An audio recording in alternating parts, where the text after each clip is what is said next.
گلزار اردو 12ویں جماعت کے لیے اردو نصاب لازمی 2019 کے مطابق آزمائشی اشاعت سندھ ٹیکسٹ بک بورڈ۔ آج ہم اس میں سبق پڑھیں گے کرکٹ، جسے تحریر کیا ہے مشتاق احمد یوسفی نے۔ مشتاق احمد یوسفی پیدائش 1923، وفات 2018۔ تصانیف: چراغ تلے، خاکم بدہن، آب گم۔ حاصلات تعلم: اس سبق کی تدریس کے بعد طلبہ اس قابل ہو جائیں گے کہ نمبر 1، نسبتاً طویل بات درمیان سے سن کر اور سیاق و سباق سمجھ کر موضوع بیان کر سکیں۔ نمبر 2، گفتگو یا عبارت سن کر سنجیدہ مزاحیہ طنزیہ پہلوؤں کی تفہیم کر سکیں۔ نمبر 3، کسی ادبی و علمی تقریب کی کیفیات اور تاثرات بیان کر سکیں۔ کرکٹ: مرزا عبدالودود بیگ کا دعویٰ کچھ ایسا غلط معلوم نہیں ہوتا کہ کرکٹ بڑی تیزی سے ہمارا قومی کھیل بنتا جا رہا ہے۔ ہم آج تک کرکٹ نہیں کھیلے، لیکن اس کا یہ مطلب نہیں کہ ہمیں اس کی برائی کرنے کا حق نہیں۔ یوں تو آج کل ہر وہ بات جس میں ہارنے کا امکان زیادہ ہو کھیل سمجھی جاتی ہے۔ تاہم کھیل اور کام میں جو بیان فرق ہماری سمجھ میں آیا یہ ہے کہ کھیل کا مقصد خالصتاً تفریح ہے۔ کرکٹ سے ہماری دل بستگی کا ایک پرانا واقعہ ہے، جس پر آج 100 سال بعد تعجب یا تعصب کا اظہار کرنا اپنی ناواقفیت عامہ کا ثبوت دینا ہے۔ سر سید احمد خان نے بھی انگریزی تعلیم و تمدن کے ساتھ ساتھ کرکٹ کو اپنانے کی کوشش کی۔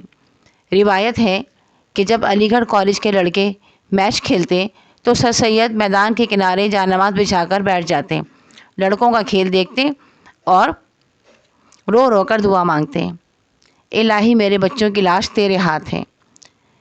کرکٹ انگریزوں کے لیے مشغلہ نہیں، مشن ہے۔ ہمارے ہاں کرکٹ مشغلہ ہے نہ مشن۔ اچھی خاصی تعزیری مشقت ہے، جس میں کام سے زیادہ عرق ریزی کرنا پڑتی ہے۔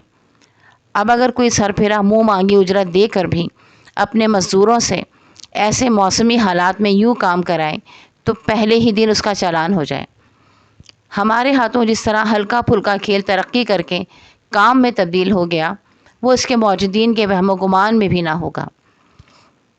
غالب نے شاید ایسے ہی کسی صورتحال سے متاثر ہو کر کہا تھا کہ ہم مغل بچے بھی غضب کے ہوتے ہیں، جس پر مرتے ہیں اس کو مار رکھتے ہیں۔ کرکٹ کے رسیا ہم جیسے ناآشنائے فن کو لاجواب کرنے کے لیے اکثر کہتے ہیں، میاں تم کرکٹ کی باریکیوں کو کیا جانو، کرکٹ اب کھیل نہیں رہا، سائنس بن گیا ہے، سائنس۔ ایک دفعہ کرکٹ پر نکتہ چینی کرتے ہوئے ہم نے مرزا سے کہا کہ کھیلوں میں وہی کھیل افضل ہے جس میں دماغ پر کم سے کم زور پڑے۔ ترقی یافتہ ممالک میں رجحان عام ہے کہ تعلیم نہایت آسان اور تفریح روز بروز مشکل ہوتی جاتی ہے۔ تعلیم کو بالکل آسان اور عام کر دیا ہے، لیکن کھیل دن بدن گراں اور پیچیدہ ہوتے جا رہے ہیں۔ لہٰذا بعض غبی لڑکے کھیل سے جی چرا کر تعلیم کی طرف توجہ زیادہ دینے لگے ہیں۔ کسی اعتدال پسندانہ کا قول ہے، کھیل کے وقت کھیل اور کام کے وقت کام اچھا۔ اگر ہم یہ کہیں کہ ہمیں اس زرعی اصول سے سراسر اختلاف ہے تو اس کو یہ معنی نہ پہنائے جائیں کہ خدا نخواستہ ہم شام و سحر آٹھوں پہر کام کرنے کے حق میں ہیں۔ سچ پوچھئے تو ہم اپنا شمار ان نارمل افراد میں کرتے ہیں جن کو کھیل کے وقت کھیل اور کام کے وقت بھی کھیل ہی اچھا لگتا ہے۔ اور جب کھل کر باتیں ہو رہی ہیں تو یہ عرض کرنے کی اجازت دیجیے کہ فی الواقع کام ہی کے وقت کھیل کا صحیح لطف آتا ہے۔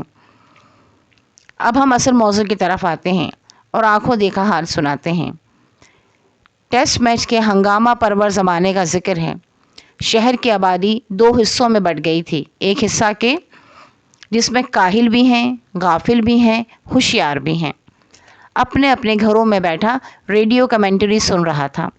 دوسرا ان سفید پوشوں پر مشتمل تھا جو عزت کی خاطر اپنی اپنی چھتوں پر خالی ایریل لگا کر خود ہوٹلوں اور پان کی دکانوں کے سامنے کھڑے کمنٹری سن رہے تھے۔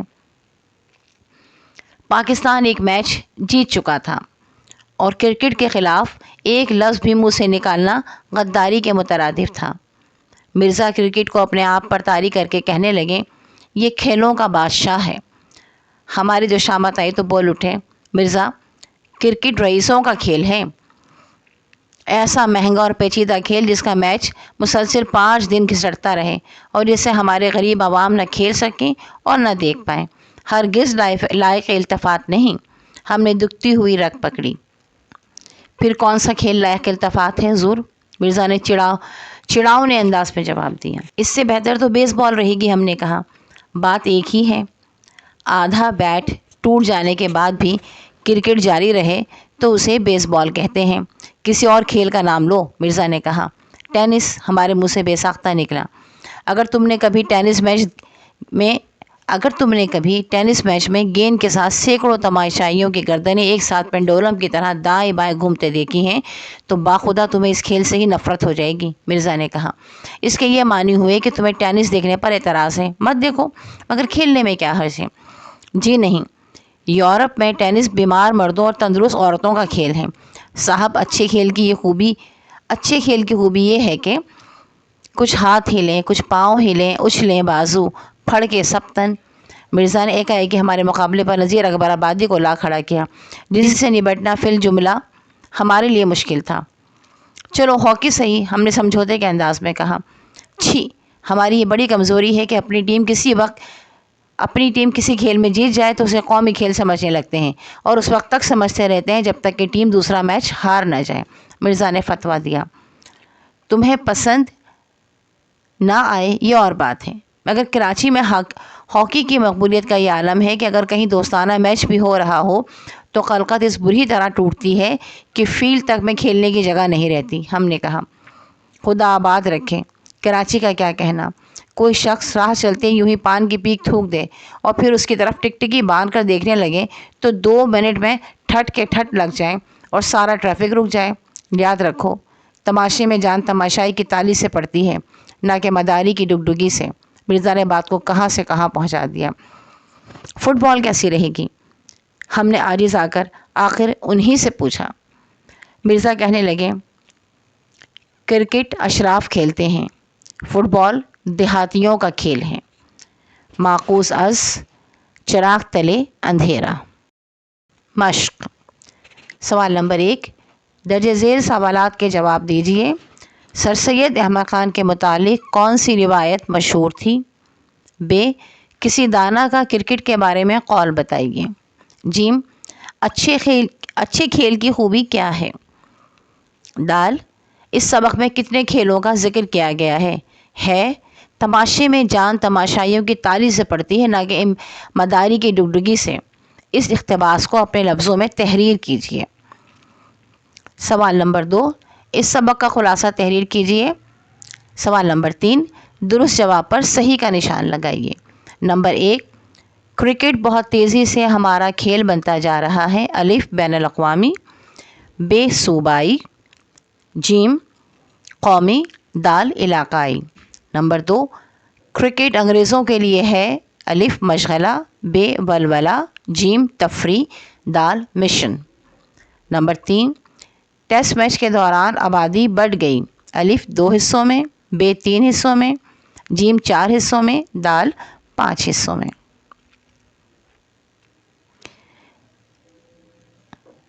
کرکٹ میں جان پڑ جاتی ہے، نمبر 4، کرکٹ میں جان پڑتی ہے، الف عمدہ میدان سے، ب اچھے کھلاڑیوں سے، جیم عمدہ بالنگ سے، دال تماشائیوں کی تالیوں سے۔